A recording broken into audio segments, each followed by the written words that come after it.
And we're live. Were you always a running back, or did they put you there just because that's where you naturally were best? Nah, well, I think when you're in little league, if you're the best athlete, they put you at running back because you get the ball in their hands. And so Mm. I started. I was obviously the best athlete on my team as in little league, and I was that cat like in little league scoring like 5, 6 touchdowns a game and shit. And Yeah. and I think Wait. I was just like What did he say? I didn't understand the words. You were cat? I was that I was that dude Oh, in little league that okay. scored like 5 or 6 touchdowns a game. Thank And you. like I think as you know, as my career, as my journey in football went along, it was just a natural position. They asked me, I should have switched to quarterback because I had a nice arm. I should have switched to quarterback when I was How tall are you? 6'1". Oh, okay. Yeah, I'd have been straight. Yeah.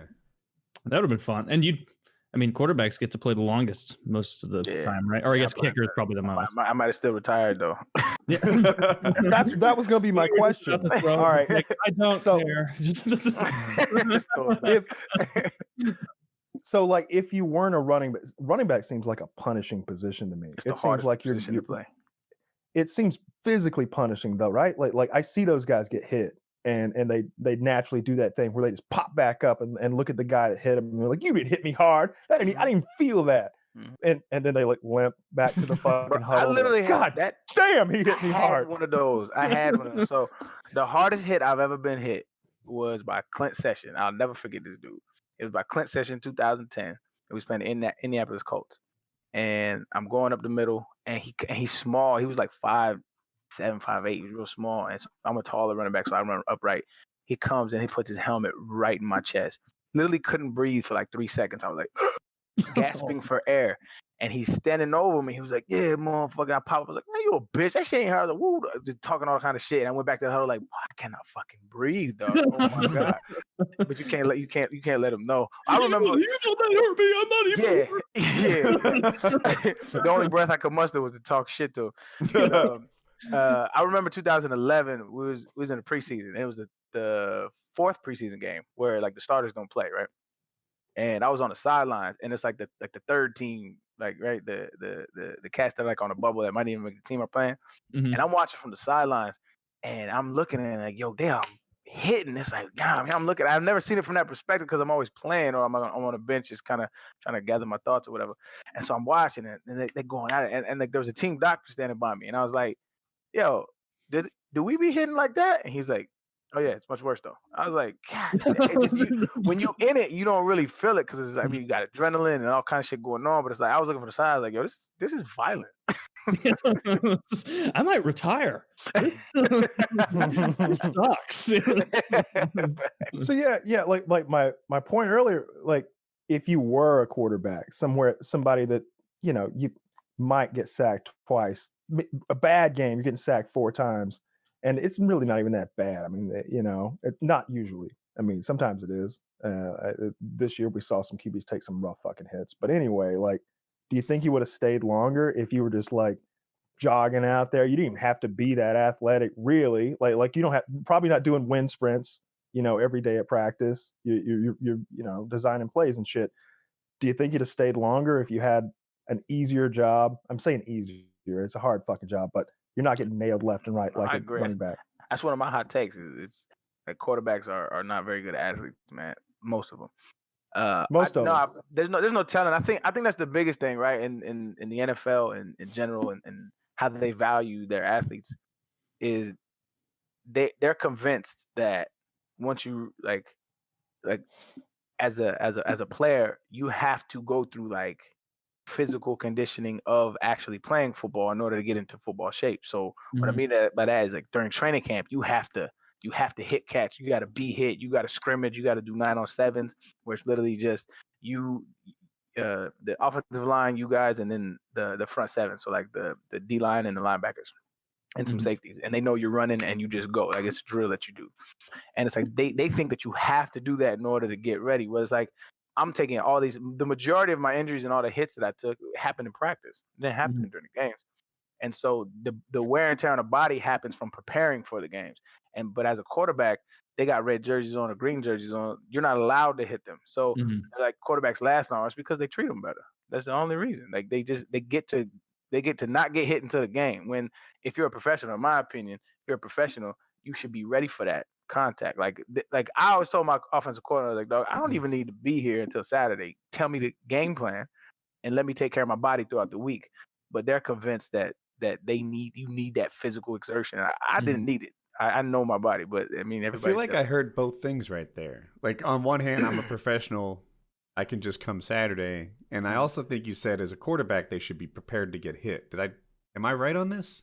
No, I didn't say. Maybe I said the quarter. Yeah, no, I didn't say the quarterback should be prepared to hit. They think that they are more valuable, right? And so they don't let them get hit, and so they just take care of them better. And it's a conscious effort we got to protect the quarterback. It's the same way that they treat goalies in hockey, where it's like, don't fucking touch because if that guy goes down, nobody else wants to play that position. So should there be less hitting in practice?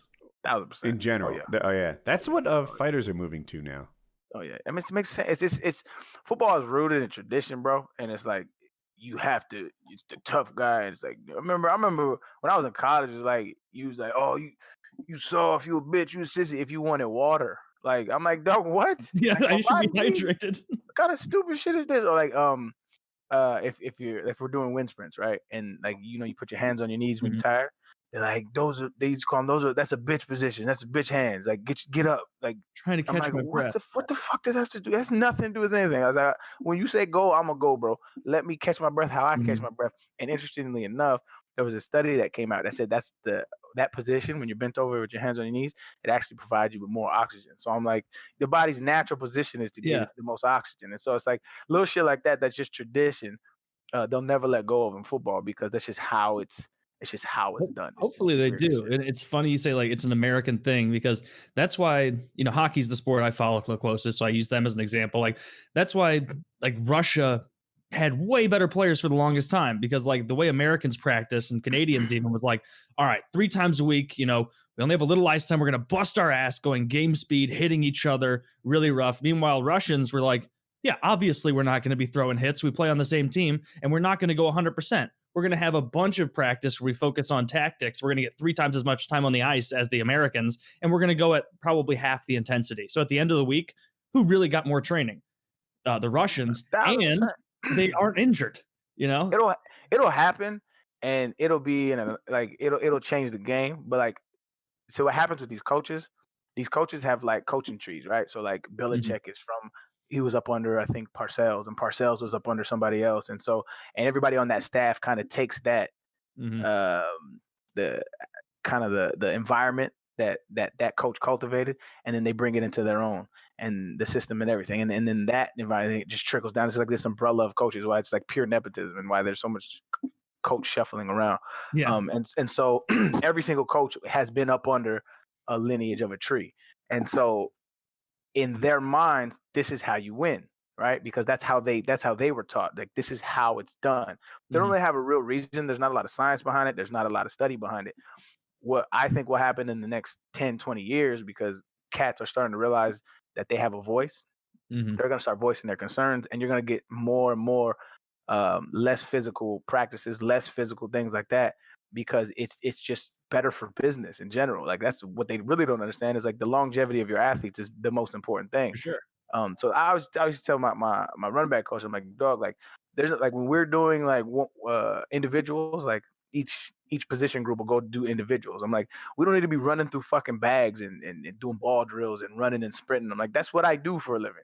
What we need to do is like, let's take a period to sit down and stretch, or sit down and hydrate and just relax, or go over play that type shit. Because it just makes more sense. You're taking care of your body. Like Monday through Saturday, I should be stretching. I should be getting ice tubs. I should be getting massages, 3 massages a week, all paid for by the staff. It just makes sense. But we just gotta go. Just the way it's done. Head ass. You were talking about Brady and the quarterback stuff. I wanted to ask about the quarterback. You can go ahead. So you were talking about like how quarterbacks are more protected, and obviously they're, they are protected. There's special rules. Like, isn't roughing the quarterback? You can't do that, right? That's its own thing. It's so weird. That is weird. As a non-football fan, it is funny that like, but then I guess the goalies, you can't hit them. But